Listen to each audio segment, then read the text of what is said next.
Bonsoir, merci de nous rejoindre pour la suite du 19-20.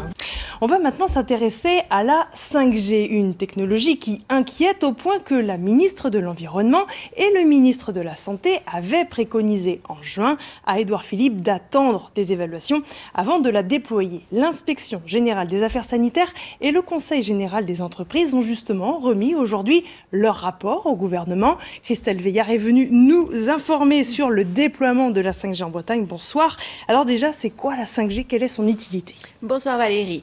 Alors ce qu'on appelle la 5G, en fait, c'est la 5e génération de technologie de transmission de données numériques par ondes électromagnétiques. J'espère que j'ai pas perdu tout le monde. Et qui est censée supplanter la 4G en 2023, avec des longueurs d'onde de 3,6 GHz au départ, puis autour de 26 GHz ensuite.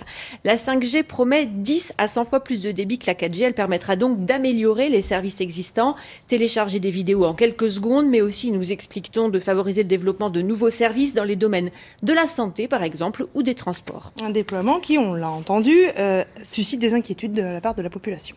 En effet, de l'inquiétude, mais aussi clairement de l'opposition, Valérie, tant que les effets de la 5G sur la santé ne sont pas mieux connus. Et avec le refus des implantations de nouvelles antennes relais, c'est bien souvent l'arrivée de la 5G qui est visée. Des collectifs se multiplient. On a vu à Locronan, à Tréfiagat dans le Finistère, où il y a eu des manifestations au début de l'été.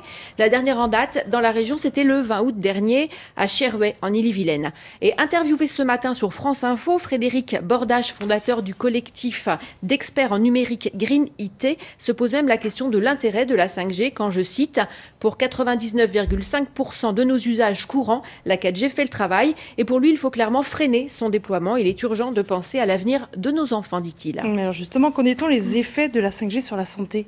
Alors le risque sanitaire est mal connu, même si on sait que les ondes ont des effets sur le corps et sur la santé. L'effet des ondes le plus connu, c'est l'effet thermique, on le connaît tous, avec notre téléphone portable sur les oreilles qui chauffe. Alors il existe des recommandations par rapport à ça, et notamment de limiter l'exposition des enfants. Certaines études ont montré sinon qu'un usage intensif pouvait accroître le risque de cancer du cerveau, mais il n'y a pas d'unanimité scientifique sur la question, et donc par mesure de précaution, l'OMS les a classés tout de même comme cancérogènes possibles. Mais donc justement, il y a une seconde étude qui a été confiée à l'Agence de sécurité sanitaire et dont les résultats, sont attendus pour le premier trimestre 2021. Et alors, qu'en est-il du déploiement de la 5G en Bretagne ? Alors, une plateforme expérimentale a été lancée en 2019, Gare de Rennes avec Orange. C'est un des projets autorisés par l'ARCEP, le gendarme des télécoms, pour tester les usages pour le grand public et des outils pour les agents SNCF. Mais on n'a pas plus d'infos pour l'instant sur ce projet. Et puis, par ailleurs, nous avons appris que les antennes Huawei pour la 5G sont interdites à Rennes et à Brest. Soupçonnant l'équipementier chinois d'espionnage au profit de son pays, le gouvernement français a en effet interdit l'utilisation de ces antennes sur les sites stratégiques et sur les zones denses en population. Mais en tous les cas, ce qui est sûr, Valérie, c'est qu'avec la 5G, il faudra que tout le monde change son smartphone, vous comme moi.